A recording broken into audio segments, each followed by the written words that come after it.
When you think about skiing, what comes to mind? Maybe a sport, right? A vacation? Well, before all of that, skiing was about survival. Today, we're going to trace its incredible 8,000-year journey, from a simple wooden plank used for hunting to the global phenomenon we all know today.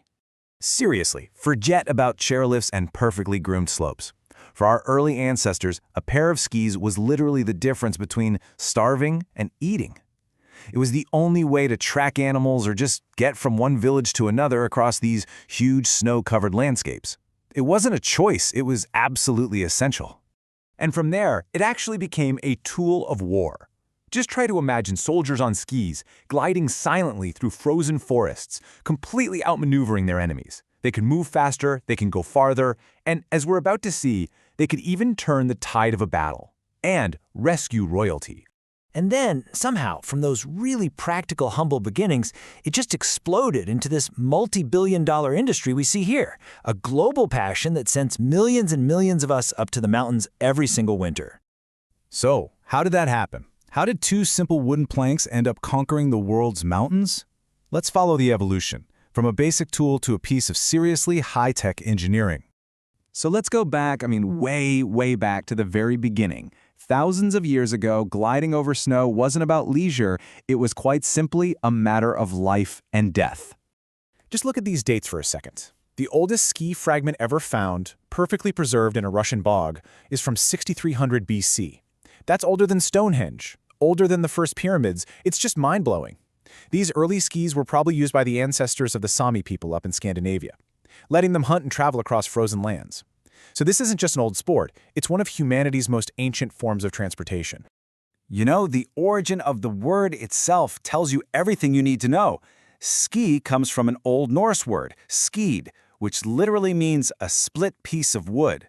No high-tech composites, no fancy engineering, just a really smart, practical solution for getting through deep snow.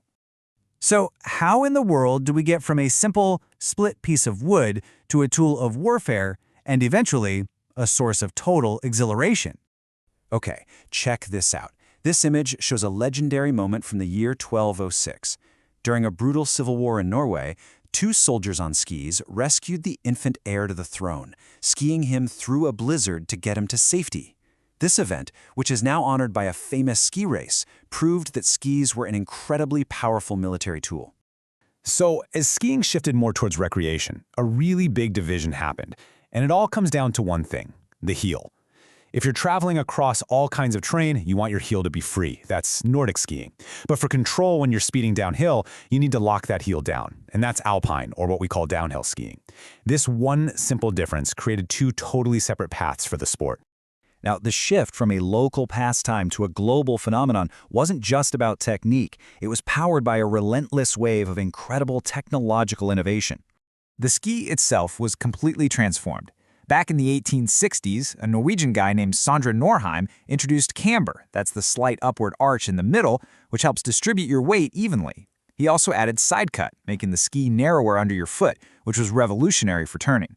Then came steel edges for gripping on ice and lighter metal skis. But the real game changer for most of us was the hourglass-shaped ski in the 90s, which suddenly made carving turns incredibly easy for everybody. Of course, the skis are only half the story. Just look at the difference in boots. Early leather boots gave you almost zero support. But in the 1960s, the first plastic-shelled boot was created. And this was a revolution. For the very first time, you could transfer power directly and precisely from your leg right to the edge of the ski, giving you unbelievable control. And it wasn't just the skis and boots. 3 other inventions basically created the modern ski resort.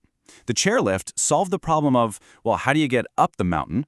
Safety binding solved the huge problem of broken legs by popping off during a fall, and snowmaking solved the problem of Mother Nature not cooperating. Together, these inventions made skiing accessible and a whole lot safer for everyone. So, with all the equipment and the infrastructure finally in place, skiing was ready for its global close-up as a premier competitive sport. 1924. This is the year skiing hit the world stage. The very first Winter Olympics were held in Chamonix, France, putting the sport in a massive global spotlight. At first, it was just the Nordic events, but the high-speed thrill of alpine skiing made its debut 12 years later in 1936. And with global competition, you need some structure, right? The International Ski Federation, or FIS, became the official governing body. In 1967, they launched the World Cup, a season-long circuit that created true international superstars. And then in the 90s, the X Games came along and pushed the sport in a totally new, wild direction with freestyle and big air events. And today, the world of competitive skiing is incredibly diverse. You have the pure, unadulterated speed of the downhill, the technical precision of slalom, the head-to-head action of ski cross, and of course, the spectacular acrobatics of freestyle skiing. There really is something for every kind of athlete. But the story of skiing isn't just about speed and medals. A really rich, vibrant culture grew up right alongside the sport itself. And this single phrase captures that culture perfectly: après-ski. It's French for after skiing, and it was coined in the Alps back in the 1950s. It's that feeling of kicking off your boots, gathering by a fire with friends, and sharing stories from the day. It's the social celebration that makes skiing so much more than just a sport. This whole social scene is what fueled the rise of the destination ski resort. These quiet mountain villages like Chamonix and Maribel became these glamorous international hubs, places where people went not just to ski, but to see and be seen, to be part of the culture. I mean, it is an incredible journey, from a lifeline in a frozen world to a global playground. It's a story of survival, of innovation, and of our deep connection to the mountains.